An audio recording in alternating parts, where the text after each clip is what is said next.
আসসালামু আলাইকুম সুপ্রিয় দর্শক, দেখতে পাচ্ছেন এই যে ইলেকট্রিক হিটারটা, এটা ঠিকই চলতেছে কিন্তু ফ্যানটা চলতেছে না।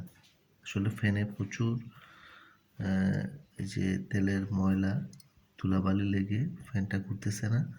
তো এই জন্য আপনারা যদি ফ্যান ছাড়া যদি হিটারটা চালান তাহলে কিন্তু এটা যে কোনো সময় পুড়ে যেতে পারে সার্কিট প্লাস কয়েল।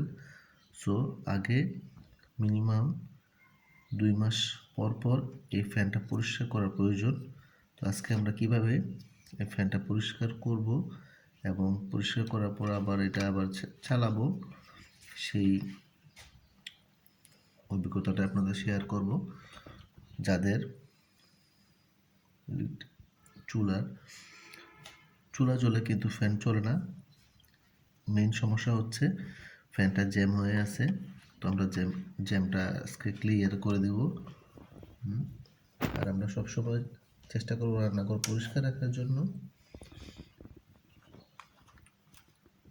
সুপ্রিয় দর্শক, আমরা এই যে জাস্ট একটা টুথব্রাশ নেবেন, টুথব্রাশ দিয়ে আস্তে আস্তে করে, দেখতে পাচ্ছেন প্রচুর ডাস্ট জমে আছে প্রত্যেকটা ব্লেডের মধ্যে, একদম ময়লা। সো এগুলা আস্তে আস্তে করে প্রত্যেকটা পাকা পরিষ্কার করতে হবে।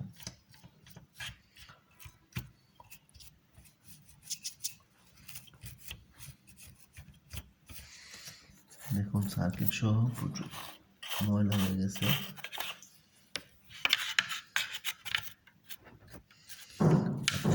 সবার চেষ্টা করবেন চুলা সার্কিটটা পরিষ্কার করে রাখার।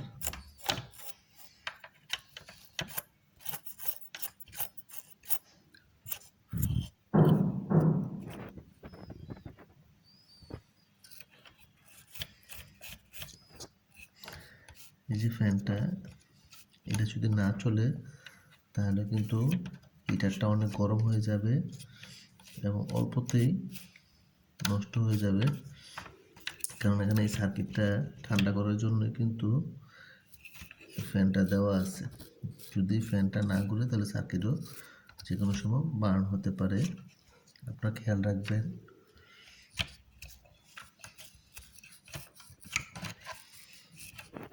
সবসময় কুলিং ফ্যানটা চলে কিনা, যারা বিশেষ করে রান্না করেন যারা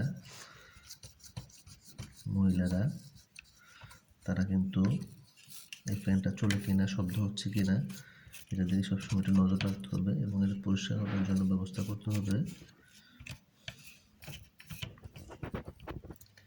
এই যে সার্কিটটা, এটাকে সবসময় কুলিং করার জন্যই কিন্তু এই ফ্যানটা দেওয়া। দেখেন কি পরিমাণে ডাস্ট হয়েছে। এই হিটারটা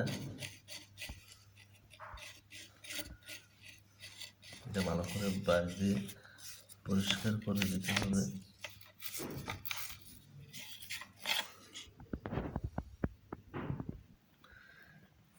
বিশেষ করে এই কুলিং ফ্যানটা পরিষ্কার করে নেব।